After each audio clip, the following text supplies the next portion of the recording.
All right, we're back broadcasting live the Toms River Auto Group studio right here in Northfield. Billy Schweim, the intern, Andrew Leeds, and Danny Ryan. We get the youth movement in here, ganging up on the old man.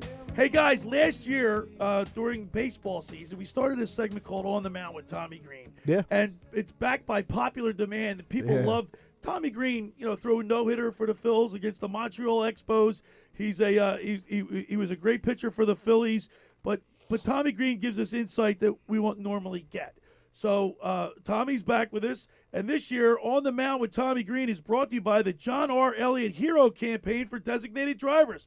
A longtime partner of the Philadelphia Phillies reminding you not to drink and drive and to always have a designated driver. Designated hitters win games. Designated drivers save lives. Take the Hero Pledge today at herocampaign.org, herocampaign.org, and remember to be a hero, be a designated driver. Let's go to the Maserati, the Mainline Sports Hotline, and welcome in former Phillies pitcher, our good friend, Tommy Greene. Good morning, T. Greene.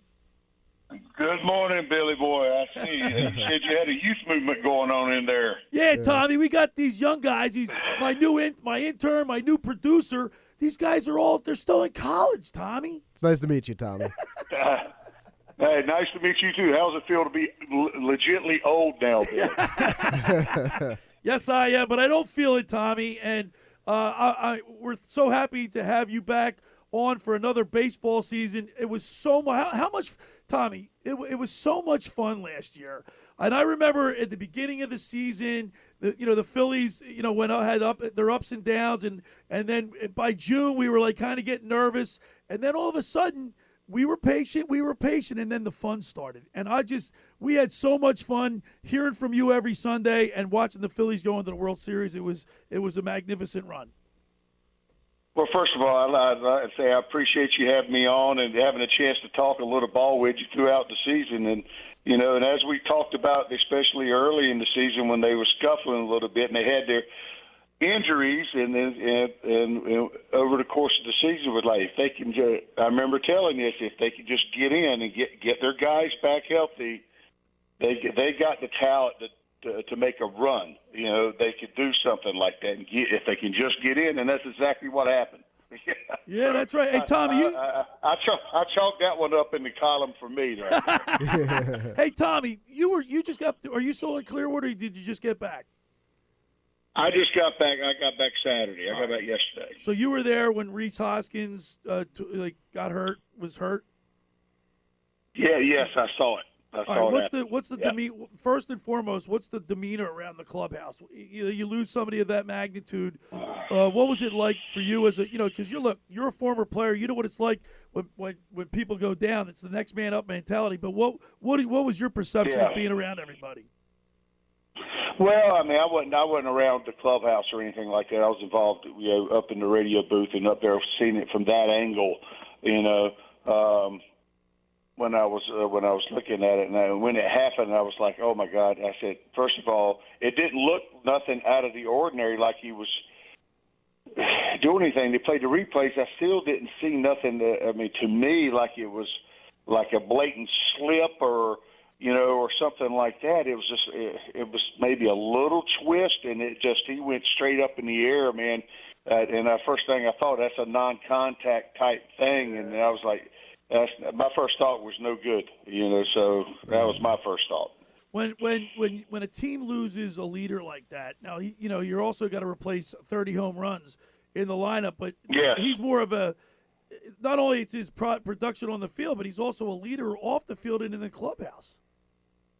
Well, you said that exactly right, and we had that type of guy too in our clubhouse with Darren Dalton. Obviously, he had the severe near. He seems like he had a surgery every year during the off season with his knees, but he did have a couple ACL repairs, one on one knee, one on the other.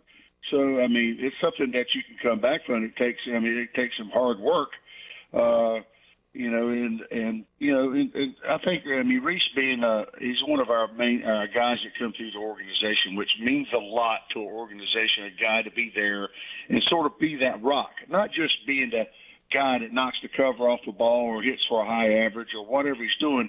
He's the rock in the clubhouse, the guy that keeps everything, steady in the clubhouse. Everything, you don't want your peaks and valleys too high and too low.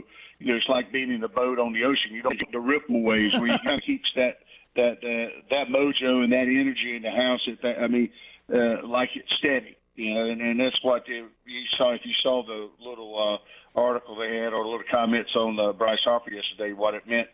What it meant to him, for as Rhys Hoskins being in the clubhouse, being the man. Yeah. It's just like I was. We saw that what happened to Edwin Diaz, the Mets closer. Yes. I felt bad for him. I don't feel bad for the Mets. I felt bad for him. But now, yes. the Phillies are. We've got our injuries to deal with. We got Suarez, Rangers. He tweaked his elbow or his forearm, and Andrew Painter's out now. Rhys Hoskins. I don't feel bad for the Mets. We're right there with them. Yeah.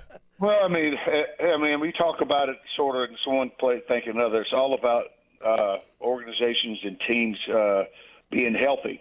And Rob Thompson hit on it early in the spring. He worries about three times during the spring. It's like the first week of spring training, the first week of games, and then I can't remember what exactly the other one was. But he worries about that little bit extra effort. That way, he gets them through spring training healthy, and that's what it's about, is health. You got some guys that are vying for jobs during spring training that they have to push it. And the adrenaline gets. They have to let it go. They let it happen. Some guys are able to kind of work through the progression better because they got a job. They're paying them millions of dollars, every year to do it. But some guys got a chance to make the team, and they got it. And it's sometimes this might be the only opportunity. Yeah, you never know. So they got to produce. And so it's out there, the adrenaline and everything. They're letting it happen. And, some guys make it through it cleanly, and some guys don't. And that's the thing we worry about is our health a lot. But you can't go into it scared to go let it go. You just got to go play and let the cards fly where they may. We're talking with Tommy Greene. It's On the Mound with Tommy Greene, brought to you by the John R. Elliot Hero Campaign for Designated Drivers. Of course, the Phillies have been a longtime partner with the John R. Elliot Hero Campaign, and I know you're aware of them. Tommy, when a guy like Derek Hall now, he's got to he's got an opportunity here. He's got to cash in. Oh yeah, and there's no reason why he can't do it. He had some success last year when he come up for Rhys, and he's had a pretty good spring. So far this year, he's hitting right at 300 this spring, 50 ABs, a few home runs. Not a few home runs. He's got 5 home runs. So obviously the powers are going to be there.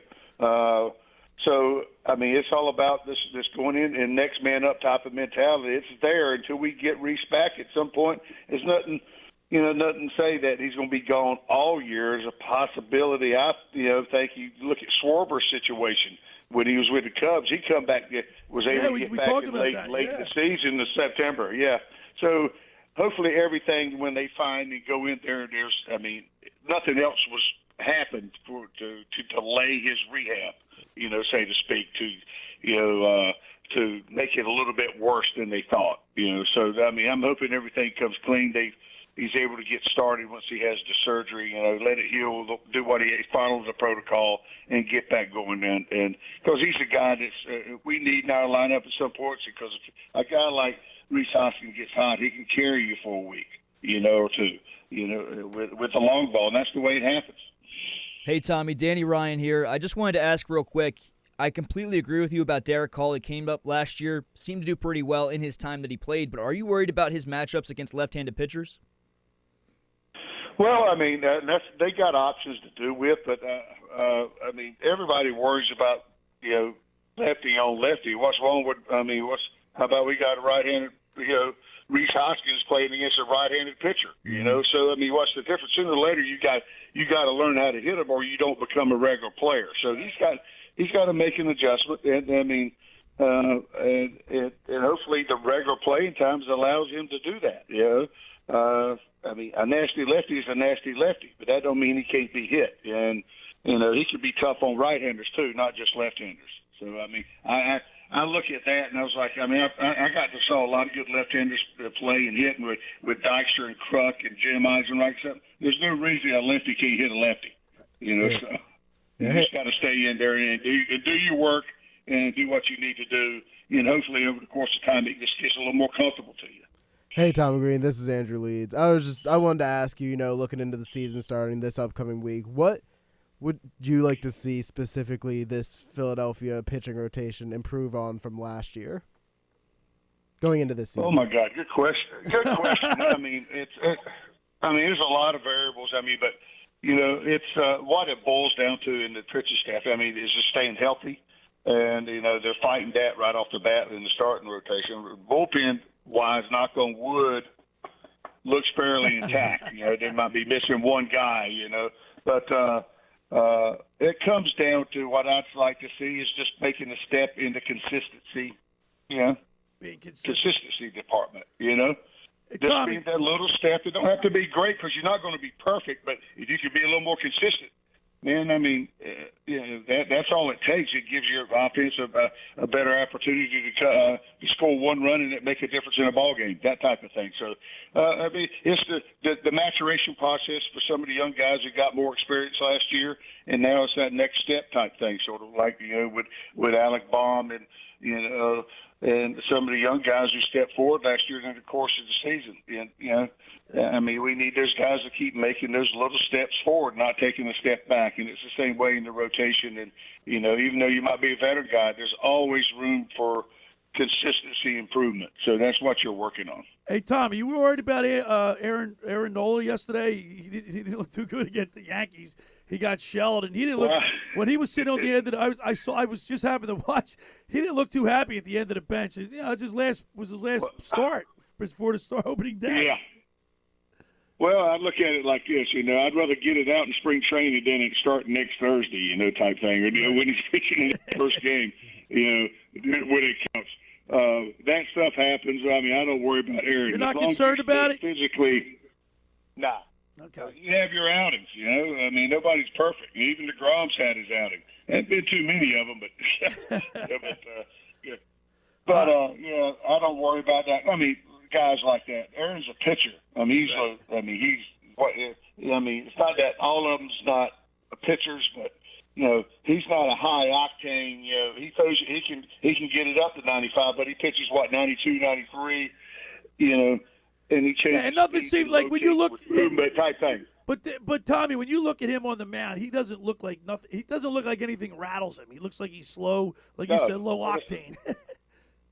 Well, I mean, as far as that's concerned, his personality is so laid back and so easy. He's a great dude to talk to. You can just feel that vibe from him when you talk to him. Nothing kind of bothers him or rattles him type thing, and that's what he is.